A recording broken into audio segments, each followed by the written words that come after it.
एक बार भगवान शिव ने पार्वती जी को उनके पूर्व जन्म का स्मरण कराने के उद्देश्य से इस व्रत के माहात्म्य की कथा कही थी। श्री भोले शंकर बोले, हे गौरी, पर्वतराज, हिमालय पर स्थित गंगा के तट पर तुमने अपनी बाल्यावस्था में 12 वर्षों तक अधोमुखी होकर घोर तप किया था। इतनी अवधि तुमने अन्न न खाकर पेड़ों के सूखे पत्ते चबाकर व्यतीत किए। माघ की विकराल शीतलता में तुमने निरंतर जल में प्रवेश करके तप किया। वैशाख की जला देने वाली गर्मी में तुमने पंचाग्नि से शरीर को तपाया। श्रावण की मूसलधार वर्षा में खुले आसमान के नीचे बिना अन्न जल ग्रहण किए समय व्यतीत किया। तुम्हारे पिता तुम्हारी कठिन तपस्या को देखकर बड़े दुखी होते थे, उन्हें बड़ा कष्ट होता था। तब एक दिन तुम्हारी तपस्या तथा पिता के कष्ट को देखकर नारद जी तुम्हारे घर पधारे। तुम्हारे पिता ने हृदय से अतिथि सत्कार करके उनके आने का कारण पूछा। नारद जी ने कहा, गिरिराज, मैं भगवान विष्णु के भेजने पर यहां उपस्थित हुआ हूं। आपकी कन्या ने बड़ा कठोर तप किया है। इससे प्रसन्न होकर वे आपकी सुपुत्री से विवाह करना चाहते हैं। इस संदर्भ में आपकी राय जानना चाहता हूं। नारद जी की बात सुनकर गिरिराज गदगद हो उठे। उनके तो जैसे सारे क्लेश ही दूर हो गए। प्रसन्नचित होकर वे बोले, श्रीमान, यदि स्वयं विष्णु मेरी कन्या का वरण करना चाहते हैं तो भला मुझे क्या आपत्ति हो सकती है? वे तो साक्षात ब्रह्म हैं। हे महर्षि, यह तो हर पिता की इच्छा होती है कि उसकी पुत्री सुख संपदा से युक्त पति के घर की लक्ष्मी बने। पिता की सार्थकता इसी में है कि पति के घर जाकर उसकी पुत्री पिता के घर से अधिक सुखी रहे। तुम्हारे पिता की स्वीकृति पाकर नारद जी विष्णु के पास गए और उनसे तुम्हारे ब्याह के निश्चित होने का समाचार सुनाया। मगर इस विवाह संबंध की बात जब तुम्हारे कान में पड़ी तो तुम्हारे दुख का ठिकाना न रहा। तुम्हारी एक सखी ने तुम्हारी इस मानसिक दशा को समझ लिया और उसने तुमसे उस विक्षिप्तता का कारण जानना चाहा।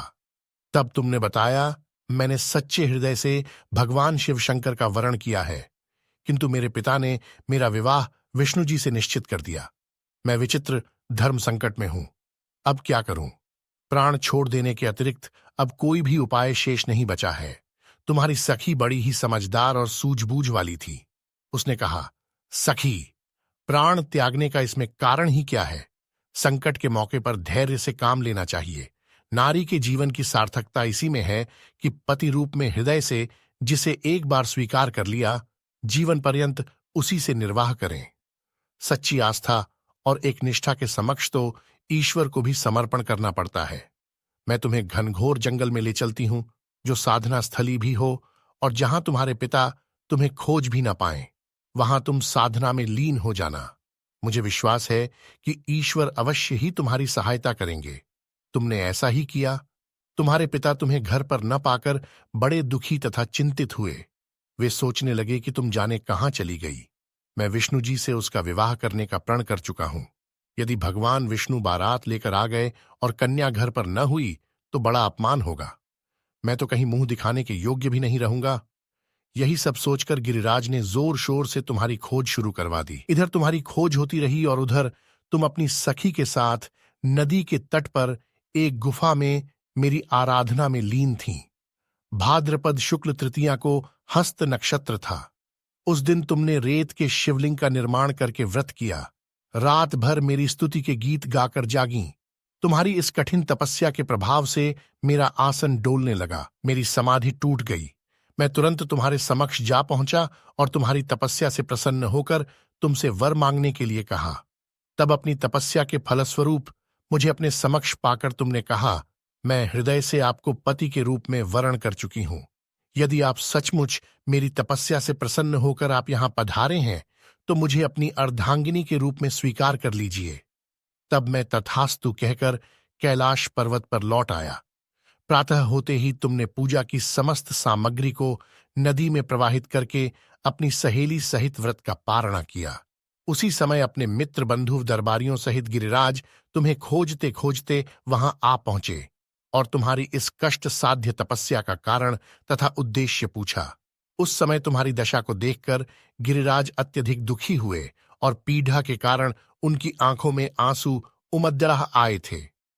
तुमने उनके आंसू पोंछते हुए विनम्र स्वर में कहा, पिताजी, मैंने अपने जीवन का अधिकांश समय कठोर तपस्या में बिताया है। मेरी इस तपस्या का उद्देश्य केवल यही था कि मैं महादेव को पति के रूप में पाना चाहती थी। आज मैं अपनी तपस्या की कसौटी पर खरी उतर चुकी हूं। आप क्योंकि विष्णु जी से मेरा विवाह करने का निर्णय ले चुके थे, इसलिए मैं अपने आराध्य की खोज में घर छोड़ कर चली आई। अब मैं आपके साथ इसी शर्त पर घर जाऊंगी कि आप मेरा विवाह विष्णु जी से न करके महादेव जी से करेंगे। गिरिराज मान गए और तुम्हें घर ले गए। कुछ समय के पश्चात शास्त्रोक्त विधि विधान पूर्वक उन्होंने हम दोनों को विवाह सूत्र में बांध दिया। हे पार्वती, भाद्रपद की शुक्ल तृतीया को तुमने मेरी आराधना करके जो व्रत किया था, उसी के फलस्वरूप मेरा तुमसे विवाह हो सका। इसका महत्व यह है कि मैं इस व्रत को करने वाली कुनारियों को मनोवांछित फल देता हूं। इसीलिए सौभाग्य की इच्छा करने वाली प्रत्येक युवती को यह व्रत पूरी एकनिष्ठा तथा आस्था से करना चाहिए।